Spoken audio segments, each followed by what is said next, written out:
Hello guys, welcome to my YouTube channel Curious Techie. Curious Techie is a technology oriented e-learning platform channel. And our first topic is basics of Linux operating system. We are all using different types of operating systems. For example, Windows from the Microsoft and its versions like Windows XP, Windows Vista and currently updated one Windows 10. And we have mobile operating system like Android and iOS for Apple devices, and Samsung have an operating system called Tizen. So let us know more about the concept what is called an OS and its functionality, features and everything in detail, and also the basics of Linux operating system. So these are all the contents which I am planning to complete in this session. So let us start with the definition of what is called an operating system. OS can be simply explained as a simple bridge between the end user and computer. OS is providing us a container to the end user application to have a safe and efficient execution in a machine. Each and every operating system have a module called kernel.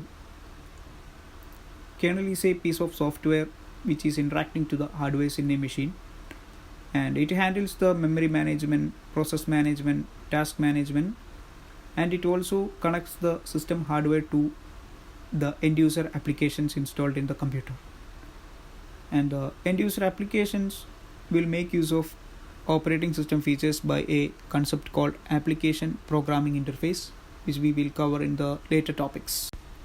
This is a layered architecture of an operating system, and the first layer is hardware, which includes the storage unit, processor, memory and all other hardware units. And at the top of hardware we can see the OS layer, which we can install any operating system in our machine, which can be Windows versions or Linux versions.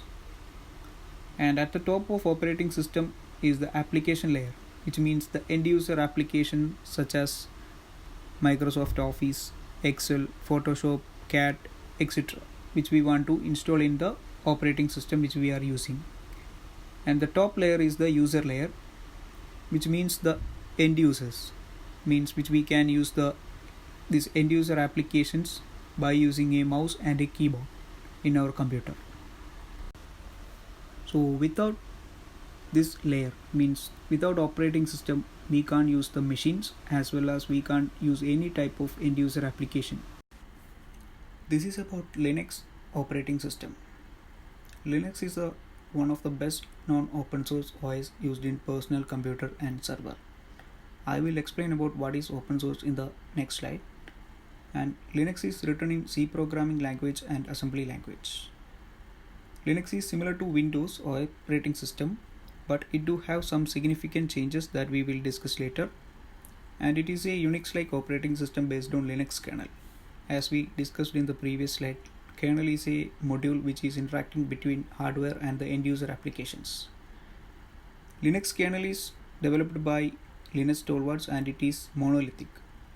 Monolithic means the operating system related modules like system drivers, interprocess communication systems and file system and the system calls, etc., are running on the kernel space. And the Linux kernel is used in the Android operating system also. 70% of the servers in the world are powered by Linux. And the Linux OS is used in cloud computing, embedded device, mainframe computers, mobile devices, servers, supercomputers, etc. So next I will demonstrate the Linux operating system here using VirtualBox. Don't worry if you are not familiarized with the terms like VirtualBox as well as virtual machine. I will explain about these terms in the upcoming videos. So this is the basic screen as well as the basic desktop of an Linux version. I am using here the Linux version called Ubuntu, and this is similar to Windows but it do have some changes. I will explain the terms in this desktop as well as in the screen. This show application is similar to the start menu in our Windows system. We can see the list of applications which are installed in the machine, and this is the taskbar which we can customize to add or remove the icons of applications which we want. This trash is similar to the recycle bin in our Windows. This is File Explorer. We can traverse through the file system we want, as well as we can store or remove the files as same in Windows system.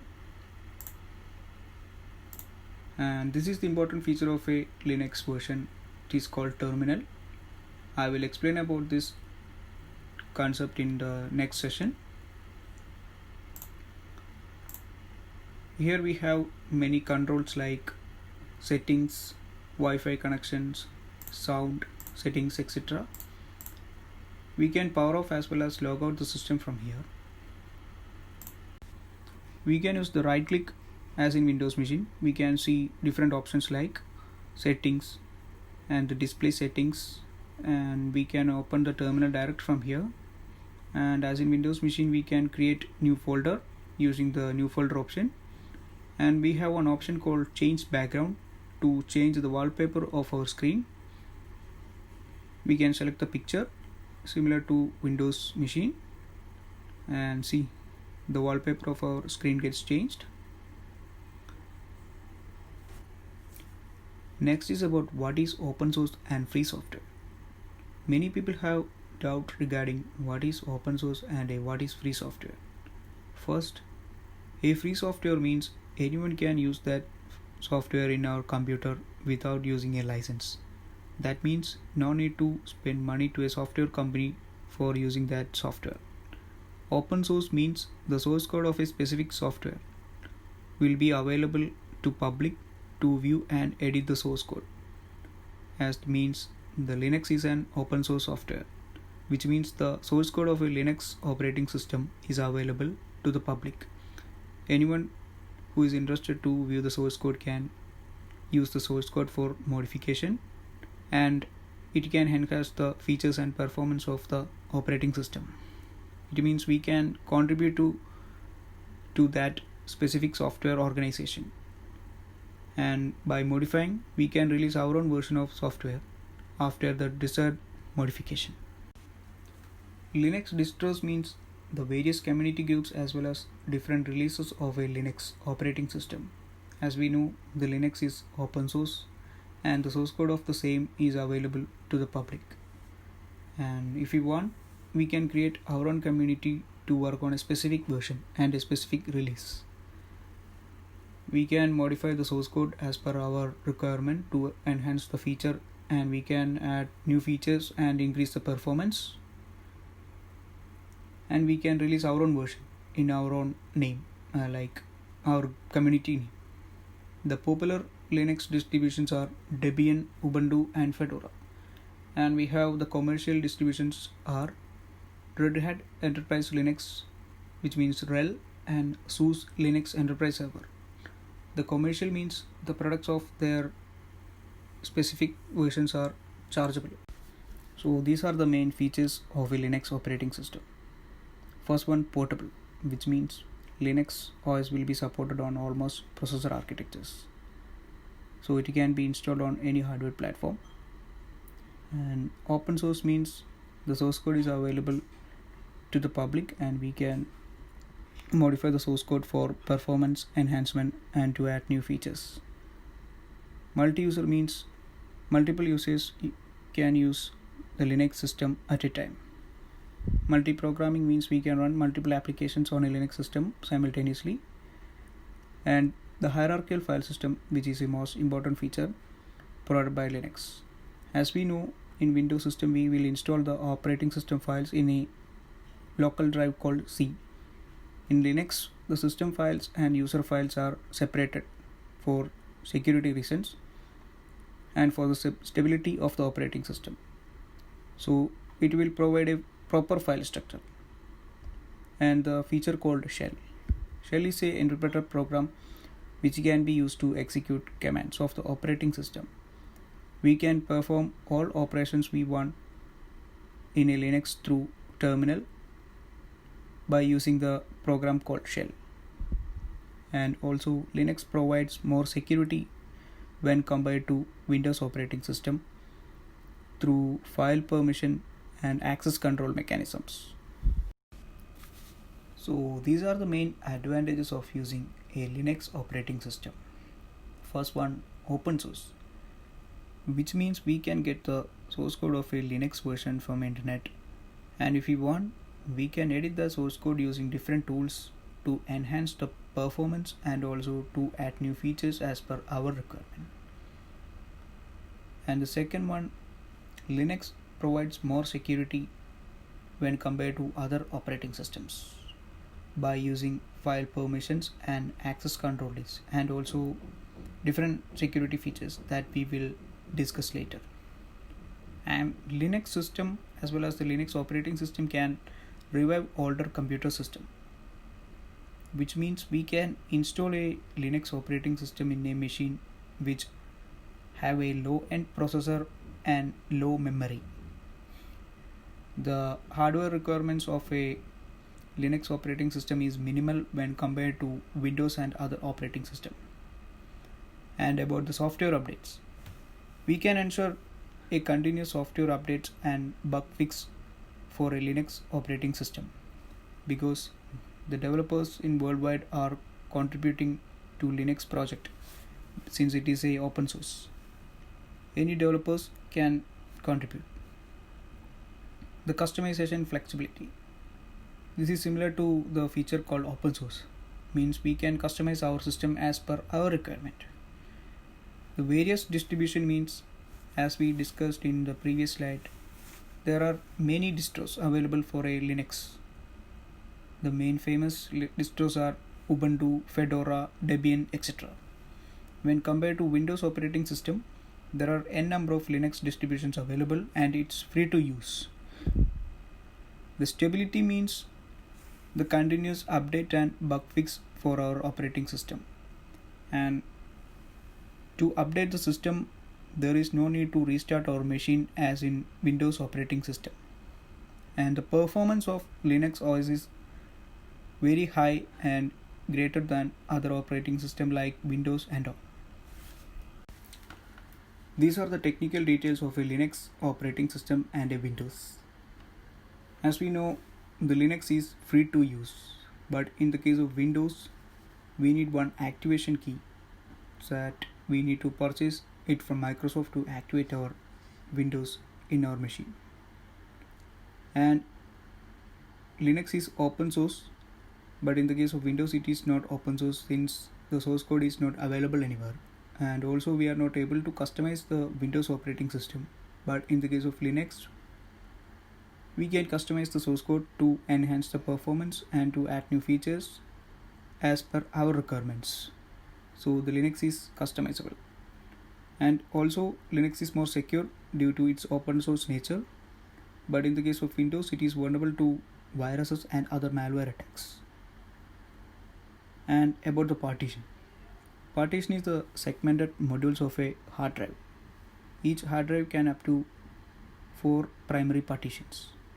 Primary partition means it will hold the operating system related files and it will be bootable, means it will be an active partition. The Linux can support either primary or logical partition, but in the case of Windows it will only support primary partition. Separation of directories using / in the case of Linux, but in the case of Windows it is using a \. I will show that. This is my Linux machine. Currently I am in my home directory, and I have created one test folder here.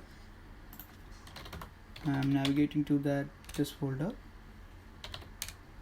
Also one second folder is there. See, as we can see, is using a / to indicate the path between the folders.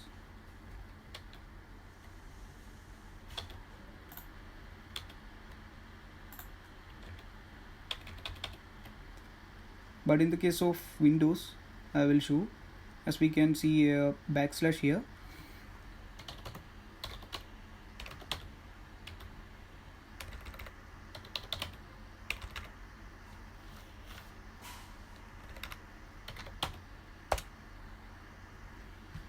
we can see the backslash in Windows.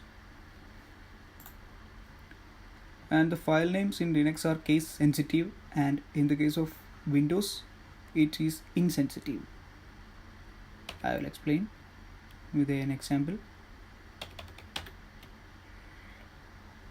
Test file, a file name, and this is also another file name. The capital letters in these two file names are different. In case of Windows, these both names are treated as one file, but in the case of Linux, these two files are separate files. Means the capital and small letters have differences in the case of Linux. And these are the supported file system in Linux machine, and FAT32, NTFS and REFS are the file system which are supported in a Windows machine. And the Linux kernel is monolithic and Windows kernel is microkernel. I will explain about the two kernels using this picture. As we know, the Linux is using a monolithic kernel. In this kernel architecture, the operating system related modules is running on the kernel space. We can see here the virtual file system, system calls, inter-process communication, file system, and the device drivers, dispatcher. These modules are related to the operating system and it is running in the kernel space. But in the case of a microkernel architecture, only the basic inter-process communication, virtual memory, and the scheduling algorithms are running on the kernel space. The other application inter-process communication and the device drivers and the file servers are running on the user space. That's the difference between the kernel architectures between a Linux and Windows machine. Next is about the Linux terminal. It's an important and interesting feature in a Linux operating system. As I explained in the previous slides about the module called shell. Whenever we give a command to our machine, it is executing through the shell. It is the shell module which is communicating with the operating system to process the given command.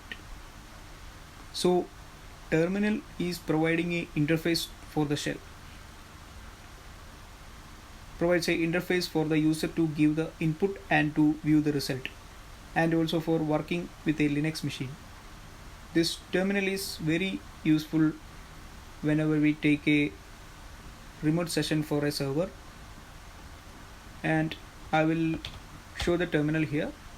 This is my Ubuntu machine and we can take the terminal like this, and it is okay. This is the terminal. As of now, I will type the symbol command and I will explain about the terminal in detail later. First, I will use the ls command. Ls means listing of files. I have this much directories as well as files in my home directory, and I can go to the test folder. Here also I can list. I have created a sample files here, and we have the, suppose if you want to go to the home directory, we can use cd space dot dot, and we can have the pwd means present working directory, home/Kurian. It's my directory, and that's it. A basic about the Linux terminal. Now it's time to get familiarized with some basic command along with using terminal. So let's go to our Ubuntu machine. So before using commands, we need to know some tips and knowledge about terminal. See, first we can see a dollar symbol here. The meaning of that dollar symbol is currently we log in as a normal user. Here Kurian is a normal user, and in a Linux machine we have another user called root user, which is similar to a administrator. The root user have all privilege and full control of our machine. We can switch to our root machine like this: su space -l and hit enter. Now the terminal will ask for password. Type the password. Currently my password is root. See, now the symbol got changed and the user here is root@Kurian. This is my host name in my machine and this is the username. We can exit from root user like this. Type exit and hit enter.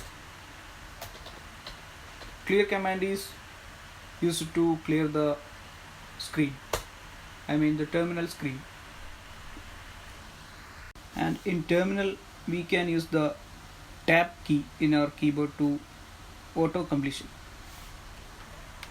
For example, ls. Suppose we want to go to our directory called new folder.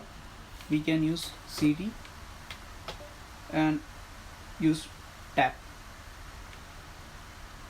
It will show the possible outputs and try typing n and tab. It will automatically show the folder name if it's present, and we can simply navigate to new folder. For coming to the home folder, type cd space dot dot. pwd command is used to know the present working directory. Here /home/Kurian. I'll clear the screen and we have some shortcuts. I will show with an example.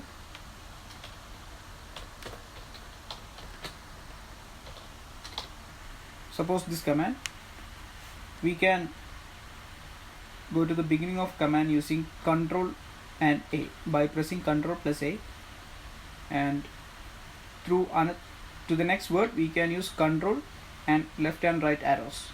See, I'm using left and right arrows together.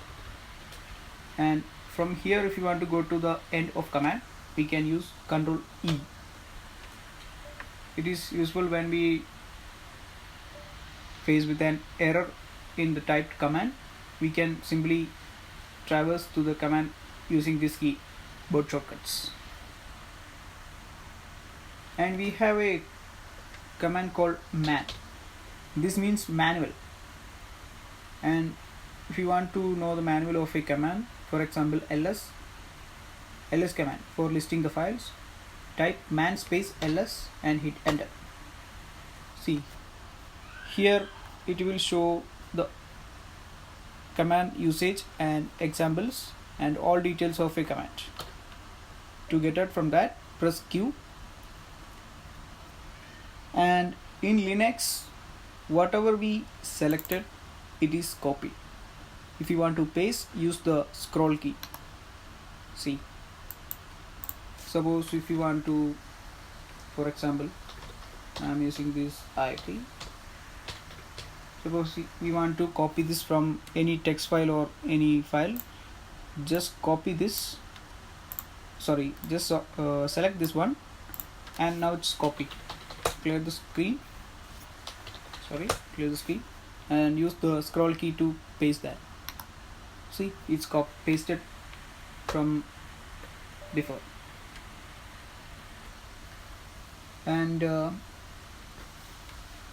we have a command called history. See, we can see the previous commands which we typed in the terminal, and we have up arrow and back arrow keys. Whenever we use the up arrow, we can see the previous commands which already used, and we can select from that.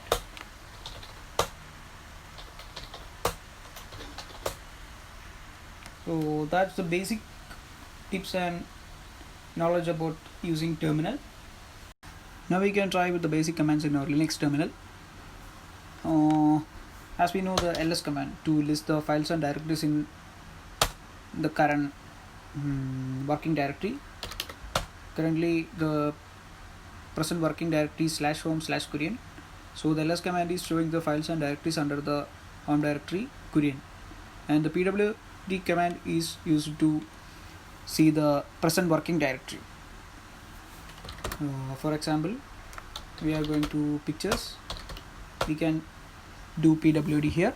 It will show /home/Kurian/pictures. To go to the home directory, cd space dot dot, it will come to the home directory of the current login user. And we have one command called mkdir. This is to create a new directory.